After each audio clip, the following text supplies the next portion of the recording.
pajamas. I know, I'm doing it in my pajamas because I'm doing a rest day video, and I thought it's a good idea for me to do it that way. Well, today's video is brought to you by my Gym Jams. I think it's fitting because winter has kicked my butt. Well, my butt and everyone else that lives in my house.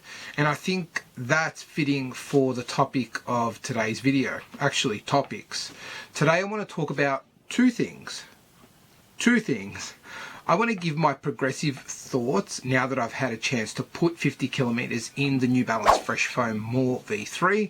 And on the other hand, I want to talk about the importance of a rest day as part of my running exercise schedule in a week. Let's get into it.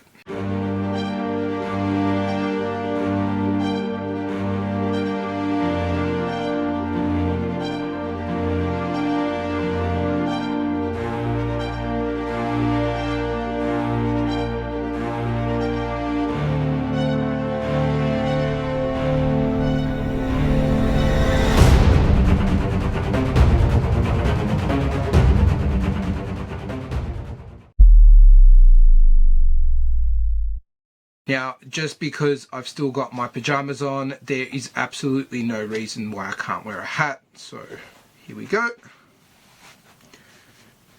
And that feels a lot better.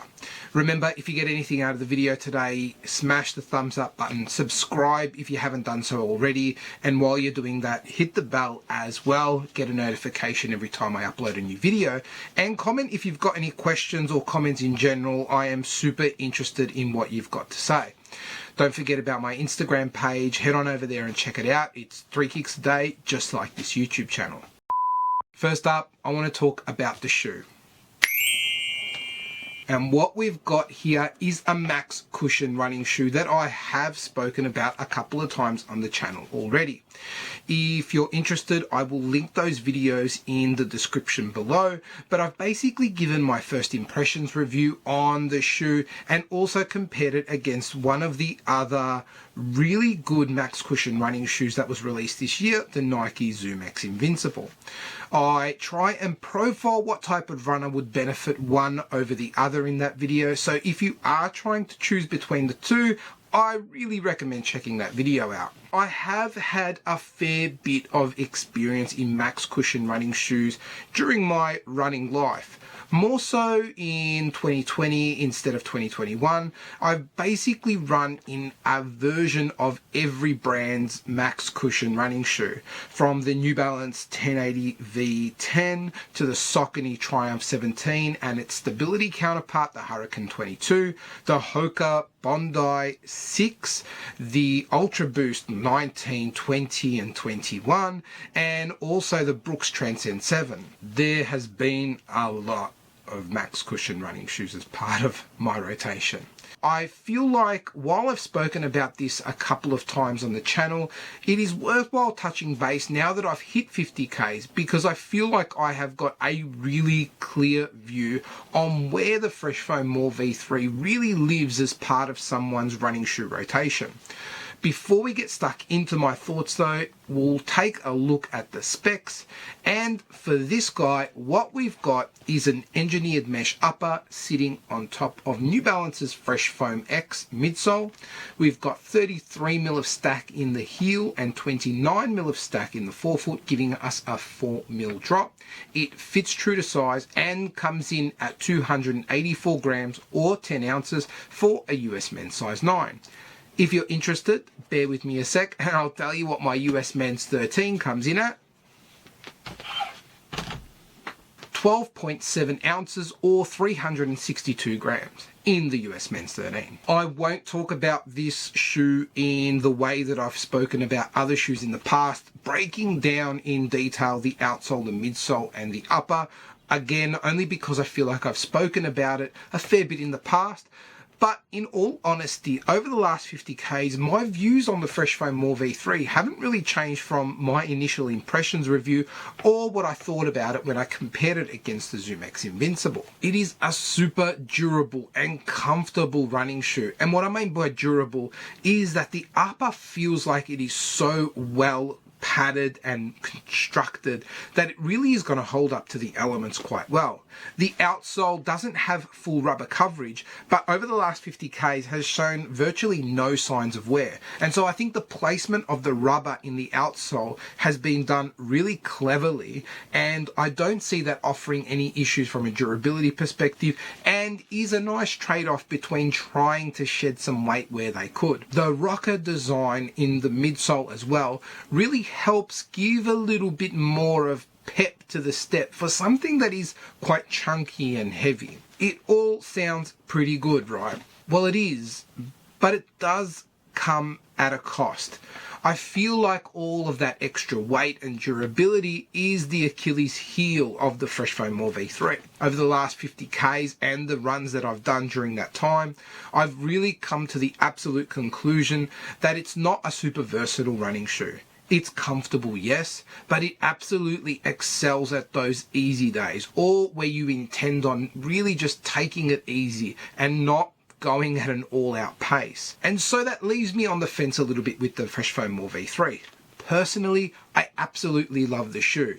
I am really happy to have it as part of my rotation, and I will continue to use this shoe as much as I can. But I would really leave this recommendation to people who are looking for something that is max cushion and where you intend on only using the shoe to run those easy type of days in. If you are starting your running journey and you're concerned about comfort above all else, and you really don't care about the pace that you're going, you're only trying to build your stamina with running, I think the Fresh Foam More V3 is awesome. It's a shoe that doubles as a really comfortable casual shoe as well. So in that sense, I think you'll be able to kill a couple of birds with one stone. But if you are looking for a single pair of running shoes that can handle a little bit of everything, my inclination is to probably take a look at something like the 1080 series from New Balance, if that's what you're into, or another type of shoe that probably carries a little bit less weight, but still has an emphasis on the cushion. I've got a couple of running shoes in mind. Hit me up in the comments if you're interested in what I would compare it to, but if you are sticking to the New Balance line, I suggest the 1080. Daddy. Hey, mate.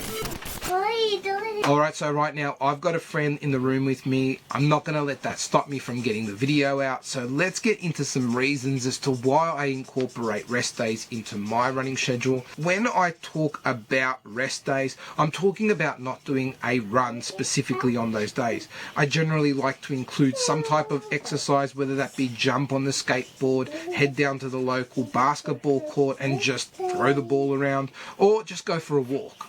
So I've got 3 reasons that I want to talk to specifically, and the first one, which I think is at the top of the list. Daddy, you already talked about your shoe. Now I just got to finish this and then I'm done. Absence makes the heart grow fonder. For me, not overloading on a single exercise helps me maintain motivation to continue doing that exercise. And consistency is the difference I feel between getting results and not getting results. Because I maintain motivation from being away from running, I feel like I look forward to running on the days that I've got off. And then if I've got a block of runs that I do back to back, say 2 or 3 days in a week, I've got a break to look forward to. And so I don't feel guilty for not running on those days. And as far as motivation goes, I feel like I never have to pull myself out of a rut, because I get into the mindset of thinking, oh, I've missed a run and now I need to sort of build up fitness that I've missed, because it's absurd. I'm not going to lose fitness after taking a day or 2 off.